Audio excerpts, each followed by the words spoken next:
हम में से बहुत सारे लोग क्रिप्टो करेंसी में नए हैं और उन्हें नहीं पता है कि क्रिप्टो करेंसी कैसे डील करना होता है, कैसे यूज़ करना होता है। इसीलिए उनके साथ बहुत सारे स्कैम हो जाते हैं। तो मैं एक बहुत ही बेसिक वीडियो बना रहा हूँ जिसमें आपको बताऊंगा कि ट्रस्ट वॉलेट में अकाउंट कैसे बनाते हैं, उसमें कैसे फंड डिपॉजिट करते हैं और कैसे विड्रॉ करते हैं। और आपको ये सब करके भी दिखाने वाला हूँ। कई सारे लोगों का सवाल होता है भैया एनएफटी कैसे रिसीव करनी है, तो वो भी मैं आपको बताने वाला हूँ। लोगों के बहुत ज़्यादा क्वेश्चन आते हैं भैया इंटरनेशनल पेमेंट रिसीव कर सकते हैं कि नहीं, केवाईसी करनी पड़ती है क्या, अगर हम अकाउंट का आईडी पासवर्ड भूल जाएं यानी कि लॉगिन डिटेल्स भूल जाएं तो क्या होगा। तो इन सारे सवालों के जवाब भी आपको इसी वीडियो में मिल जाएंगे। अगर इसके अलावा भी आपका कोई सवाल हुआ तो नीचे कमेंट कर देना, मैं उसके ऊपर भी वीडियो बना दूंगा। बहुत बेसिक वीडियो होने वाला है, अकाउंट बना करके दिखाऊंगा, डिपॉजिट विड्रॉल ये सब कुछ दिखाऊंगा। फिर भी कुछ बच जाता है तो आप कमेंट कर देना, और वीडियो अच्छा लगे तो वीडियो को लाइक भी कर देना। तो ट्रस्ट वॉलेट का जो ऐप है ये आपको प्ले स्टोर और ऐप स्टोर दोनों पर मिल जाएगा। अभी जैसे मैं ऐप स्टोर ओपन किया हुआ हूँ तो आपको यहाँ पर दिखाता हूँ। ये ट्रस्ट वॉलेट आपको ना क्या करना है कि कोई भी आपको लिंक भेजे उससे आपको ट्रस्ट वॉलेट डाउनलोड नहीं करना है, क्योंकि हो सकता है वो मैलिशियस ऐप हो। आपको ऑफिशियल प्ले स्टोर से ही करना है, गूगल से भी नहीं करना है। प्ले स्टोर और ऐप स्टोर से ही ट्रस्ट वॉलेट को डाउनलोड करना है। देखो यहाँ पर एक ध्यान देने वाली चीज़ बताने वाला हूँ कि अकाउंट कैसे बनाना है। बहुत सिंपल है, बट जो नया है उसके लिए हो सकता है ये थोड़ा सा ना समझ में आए। अब होता क्या है कि जो वॉलेट होते हैं, जो डिसेंट्रलाइज्ड वॉलेट होते हैं, जैसे ट्रस्ट वॉलेट है, मेटामास्क है, इसमें आपके कोई ईमेल आईडी, कोई पासवर्ड नहीं लगता है। जैसे आपको लगता होगा ना कि यार जो फेसबुक पे हम ईमेल आईडी पासवर्ड देते हैं या फिर बाइनेंस में देते हैं, वैसे इसमें भी लगेगा। इसमें ऐसा नहीं है। इसमें आपको एक सीक्रेट फ्रेज मिलता है। आपको कुछ शब्दों का एक कह सकते हो कि एक के बाद एक कुछ रैंडम शब्द होंगे, वही आपका पासवर्ड है, वही आपका अकाउंट नंबर है, और वो आपको किसी के भी साथ शेयर नहीं करना होता है, किसी के भी साथ। देखो यहाँ क्रिएट न्यू वॉलेट पे मैंने क्लिक किया, एक पासकोड बनाने को कहेगा और उसके बाद कहेगा कि भैया बैकअप मैनुअली, बैकअप iCloud। तो भैया हम करेंगे बैकअप मैनुअली। ठीक है, मैनुअली करेंगे तो ये सब कुछ हमें टिक करना रहेगा। चलो इसको टिक कर दिया, कंटिन्यू किया। अब देखो ये 12 शब्द हमें मिले हैं ना, क्या क्या है, प्लेज, एलिमेंट, रुकी, ओवल, ब्लर, स्लोगन। ये जो 12 शब्द हैं इनको आपको लिख करके रख लेना है। अगर आप अपने ट्रस्ट वॉलेट में फंड स्टोर करके रखना चाहते हो तो आपको बस यही 12 शब्द लिख करके रख लेने हैं इसी ऑर्डर में। और स्पेलिंग भी ध्यान देना कि स्पेलिंग आप कुछ गलत ना लिख दो। और ये आपको किसी के भी साथ शेयर नहीं करना है, यही आपकी आईडी और पासवर्ड है। मैंने ये 12 शब्द कॉपी कर लिए। अब इसको मैं जहाँ भी सेफ रखना चाहता हूँ वहाँ पर मैं इसको पेस्ट करके रख लूँगा। अब हमें कंटिन्यू पर क्लिक करना है। अब देखो ये हमें कहेगा कि आप कंफर्म करो, वो चेक करेगा कि आपने सच में सेव करके रखा है या नहीं। तो आपसे पूछ रहा भैया चौथे नंबर पे जो वर्ड है यहाँ पर वो कौन सा वर्ड है, छठवें नंबर पे जो वर्ड है वो कौन सा है, 10वें पे कौन सा है और 12वें पे कौन सा है। तो आपने अगर सेव करके रखा होगा तो आप चौथे पे सेलेक्ट कर लोगे। मैंने सारे वर्ड सेलेक्ट कर लिए, अब कंफर्म कर देता हूँ। और आपको बता दूँ कि इस वीडियो के बाद इस वॉलेट को मैं डिस्पोज कर दूंगा, तो बिल्कुल भी आप परेशान मत होना। आप ये मत सोचना कि आपको एक वॉलेट मिल गया है, नहीं। क्योंकि आप में से कई लोग होंगे जो सोचेंगे कि यार स्टार्टअप शाउटर का आपको वॉलेट मिल गया है, तो ऐसा कुछ नहीं होने वाला है। अब देखिए वॉलेट आपको ऐसा दिखेगा। ठीक है, अभी शुरू में आपको देखो यहाँ पर क्रिप्टो का सेक्शन दिख रहा है और एनएफटी का सेक्शन दिख रहा है।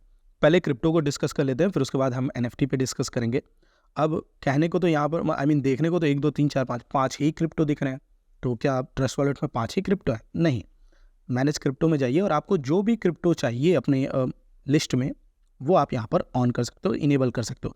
जैसे मान लो आप एल्गोरेंड ऑन करना चाहते हो, या फिर एवेक्स एवलांच कॉइन ऑन करना चाहते हो, या फिर चलो एक TRX करते हैं। ठीक है, ट्रॉन करना चाहते हो। अब देखो जो जो हमने ऑन किया वो जिस जो जो हमने इनेबल किया है वो हमें हमारे होम फीड पे दिखने लगा है। अभी भी आप देखो इसमें यहाँ पर USDT कहीं नहीं दिख रहा है। अगर आप ट्रस्ट वॉलेट में USDT रिसीव करना चाहते हो तो कैसे करोगे? अब देखो USDT भी अलग अलग होते हैं। होता एक ही है, बट अलग अलग ब्लॉकचेन नेटवर्क पर होते हैं। कुछ USDT होते हैं जो ट्रॉन के ब्लॉकचेन नेटवर्क पर हैं, कुछ हैं जो बाइनेंस स्मार्ट चेन के हैं। तो जब भी आप एक चीज़ बहुत ध्यान देना कि अगर कई बार ऐसा होता है ना कि सेंट्रलाइज क्रिप्टो एक्सचेंज होता है, उसमें आप गलत एड्रेस में क्रिप्टो डिपॉजिट कर देते हो तो आप रिकवर कर सकते हो। इसके ऊपर मैंने एक वीडियो बनाया है जिसका लिंक आपको आई बटन पे मिल जाएगा। मेरे खुद के भी कई सारे फंड मिस हो गए थे तो मैंने उनको रिकवर भी किया था। बट डिसेंट्रलाइज वॉलेट में क्या होता है कि आपका जो भी फंड है अगर आपने गलत नेटवर्क पर डाल दिया, गलत ब्लॉकचेन नेटवर्क पर डाल दिया, तो वो कभी भी रिफंड नहीं होगा, वो आपका लॉस हो जाएगा। तो यहाँ पर आपको थोड़ा ध्यान देना होता है। इसीलिए मैं सजेस्ट करता हूँ कि जो क्रिप्टो में नया है वो सेंट्रलाइज्ड एक्सचेंज जैसे कि बाइनेंस या फिर होबी ग्लोबल यूज़ करे, और जो या बाइबिट यूज़ करे, और जो थोड़ा सा प्रो है, जिसको थोड़ा बहुत आइडिया है, वो ट्रस्ट वॉलेट को यूज़ करे। अब जैसे हम यहाँ पर सर्च करते हैं USDT। ठीक है, अब देखो यहाँ पर आपको तेदर USD मिल रहा है, अलग अलग तरीके के USD हैं। ठीक है, तो आपको सेलेक्ट करना है कि कौन से ब्लॉकचेन नेटवर्क का आप यूएसडीटी स्टोर करना चाहते हो और वही वाला इनेबल करना है। या फिर आप अपने काम को आसान करने के लिए ऊपर एक ऑल नेटवर्क का सेक्शन है, यहाँ पर सेलेक्ट कर सकते हो। जैसे मान लो मैं बाइनेंस स्मार्ट चेन सेलेक्ट करता हूँ, अब मुझे सिर्फ स्मार्ट चेन के ही जितने टोकन हैं वो हमें दिखेंगे। तो अब यहाँ पर देखिए यूएसडीटी लिखा हुआ है बाइनेंस स्मार्ट चेन, ठीक है। तो हम इसको इनेबल कर लेते हैं। अब देखिए हमारे होम फीड में हमें बीएनबी भी दिखने लगा है और यूएसडीटी भी दिखने लगा है, ठीक है। तो आपको जो क्रिप्टो चाहिए वो आप यहाँ पे इनेबल कर सकते हो। फॉर एग्जांपल अब जैसे ये ट्रॉन है, ठीक है, मुझे ट्रॉन डिपॉजिट करना है, तो चलिए मैं ट्रॉन पे चलता हूँ, रिसीव पे चलूँगा क्योंकि डिपॉजिट करना है, यानी इस वॉलेट में मुझे रिसीव करना है। ये एड्रेस हमने कॉपी कर लिया। अब हम चलेंगे अपने बाइनेंस में। मैं बाइनेंस के थ्रू आपको फंड ऐड करके दिखाऊंगा। जैसे आप ये देख सकते हो मेरे पास 5.32 यूएसडीटी है और 18.9 ट्रॉन है, ठीक है। तो हम ट्रॉन पे चलेंगे और यहाँ विड्रॉ पे चलेंगे। सेंड विया क्रिप्टो नेटवर्क सेलेक्ट करेंगे, ना कि ईमेल, क्योंकि हम क्रिप्टो नेटवर्क के थ्रू भेज रहे हैं। हम सेंट्रलाइज एक्सचेंज से डिसेंट्रलाइज एक्सचेंज ट्रस्ट वॉलेट पे भेज रहे हैं। अब जो एड्रेस हमने वहाँ कॉपी किया था, सेम एड्रेस हम यहाँ पर पेस्ट कर देंगे।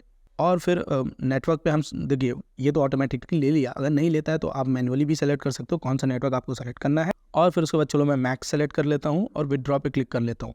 अब यहाँ पर विड्रॉल फी मेरी लगभग 1 ट्रॉन की लगेगी और ये विड्रॉ हो जाएगा। यहाँ माइनस में हमारा विड्रॉल प्रोसेसिंग में है, इसको हम देख भी सकते हैं कि भैया कितना प्रोसेस हुआ है, ठीक है। और अब अगर हम ट्रस्ट वॉलेट में चलें तो यहाँ पर भी हम रिफ्रेश करके देख सकते हैं कि ये फ़ंड हमारे पास आ गया है।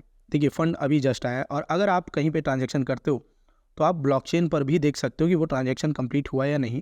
जैसे इसमें ये ट्रांजैक्शन आया है, फॉर एग्जांपल ये ट्रस्ट वॉलेट में ये आज का ट्रांसफ़र का एक ट्रांजैक्शन है, इस पर हमने क्लिक किया, व्यू ब्लॉक एक्सप्लोरर पर क्लिक किया। अब ये ट्रांसस्कैन की वेबसाइट पर जाएगा और हमें बताएगा कि किस वॉलेट एड्रेस से किस वॉलेट एड्रेस में फ़ंड आया है। अब देखिए यहाँ पर आपको पूरा स्टेटस दिख जा रहा है, कन्फर्म्ड हो गया है, ठीक है, और कितना हमारी फ़ी लगी है, सब कुछ आपको यहाँ पर दिख जाएगा। अगर आपके पास किसी का वॉलेट एड्रेस है तो आप उसका बैलेंस भी देख सकते हो कि उस वॉलेट एड्रेस में कितने फ़ंड हैं। आप सिर्फ देख सकते हो, आप निकाल नहीं सकते हो। अब मैंने आपको डिपॉजिट तो दिखा दिया, बट ऐसे ही अगर आप विड्रॉल करना चाहते हो तो विड्रॉल के लिए भी चलो देखो अब यहाँ पर सेंड का ऑप्शन है, ठीक है। तो हम वापस से चलते हैं पहले अपने बाइनेंस में और मुझे ट्रॉन ही रिसीव करना है, तो मैं ट्रॉन क्लिक करूँगा और इस बार हम यहाँ पर डिपॉजिट पे क्लिक करेंगे क्योंकि हम इस बार बाइनेंस में डिपॉजिट कर रहे हैं। ब्लॉकचेन नेटवर्क हम TRC20 सेलेक्ट करेंगे जो कि ट्रॉन का ब्लॉकचेन नेटवर्क है। ये एड्रेस कॉपी किया, वापस से चलिए ट्रस्ट वॉलेट में। अब देखिए बाइनेंस में हमें ऑथेंटिकेशन ज़्यादा होता है, विड्रॉल डिपॉजिट में डिपॉजिट में नहीं, लेकिन विड्रॉल में बहुत ज़्यादा मतलब आप ध्यान दिया जाता है कहीं कोई और आपका फंड ना उठा ले जाए, जबकि ट्रस्ट वॉलेट में इतना कोई ध्यान नहीं दिया जाता। ट्रस्ट वॉलेट में आप सिंपल ट्रांजेक्शन से बहुत सिंपली भेज सकते हो। मैं आपको भेज करके ही दिखा देता हूँ। सेंड पे क्लिक किया, हमने वहाँ से जो एड्रेस कॉपी किया था बाइनेंस से वो पेस्ट किया। मैक्स पे क्लिक किया कि भैया हम पूरा अमाउंट ही निकालना चाहते हैं क्योंकि ऑब्वियसली ये वॉलेट डिस्पोज होने वाला है और ये हमें पूरा अपना ट्रांजैक्शन डिटेल दिखा रहा है। हमने कन्फर्म पे क्लिक किया, देखिए कोई ऑथेंटिकेशन नहीं, कुछ नहीं, बस हमने कन्फर्म किया और ये ट्रांसफ़र हो गया। तो अगर आप बहुत ज़्यादा क्रिप्टो में ट्रेड करते हो, बहुत ज़्यादा आपको क्रिप्टो का काम होता है, डिपॉजिट विड्रॉल का होता है, तो आप उस हैक्टिक टास्क से बच सकते हो कि हर बार वेरीफाई करना। बट अगर आप लॉन्ग टर्म के लिए या सेफ खेलना चाहते हो तो मैं सजेस्ट करूँगा सेंट्रलाइज एक्सचेंज ही अच्छा होता है। अब देखिए कितनी ईजिली यहाँ से विड्रॉ भी हो गया। ट्रस्ट वॉलेट ऐसे ही यूज़ करना होता है। अब बात करते हैं NFT की। अगर आप NFT रिसीव करना चाहते हो तो देखो NFT का सेक्शन है यहाँ पर, बट अब NFT भी ना क्रिप्टो नेटवर्क पर होते हैं। जैसे TRC20 के नेटवर्क पर अगर आप NFT रिसीव कर रहे हो तो आपको बस अपने ट्रॉन का एड्रेस भेज देना है और आपको NFT मिल जाएगी। BNB स्मार्ट चेन में NFT रिसीव करना है तो आपको BNB स्मार्ट चेन का एड्रेस भेज देना है और आपको NFT मिल जाएगी। आपको यहीं NFT के सेक्शन में ही आपने जो भी NFT रिसीव किया वो आपको दिख जाएगा। अब इसमें अर्न का भी सेक्शन है जिसको हम अगले वीडियो में डिस्कस करेंगे और कुछ काम की बातें कर लेते हैं कि भैया क्या हम इंटरनेशनल ट्रांजैक्शन रिसीव कर सकते हैं ट्रस्ट वॉलेट में। जी हाँ, बिल्कुल कर सकते हैं। देखिए हमारे पास बाइनेंस से भी नोटिफिकेशन आ गया कि हमने जो यहाँ से भेजा था वो वहाँ पर रिसीव हो गया है। तो हम इसमें इंटरनेशनल भी फ़ंड रिसीव कर सकते हैं क्योंकि कोई एड्रेस नहीं होता। आपने देखा मैंने अकाउंट बनाया, अपनी कोई भी डिटेल नहीं डाली, सिर्फ हमें एक 14-12 शब्दों का फ्रेज़ मिला, वही हमारी ID है, वही हमारा पासवर्ड है। वो हमें किसी के साथ शेयर नहीं करना है और कोई प्रूफ नहीं है कि ये वॉलेट इंडिया का है या किसी दूसरी कंट्री का या कहाँ का है। आप कहीं से भी फ़ंड रिसीव कर सकते हो। डिपॉजिट विड्रॉल भी बहुत ईजी है। उम्मीद करता हूँ इस वीडियो में आपको आपके सवालों का जवाब मिल गया होगा। वीडियो अच्छा लगा तो वीडियो को लाइक करना, चैनल सब्सक्राइब करना और मैं मिलता हूँ आपसे अगले वीडियो में।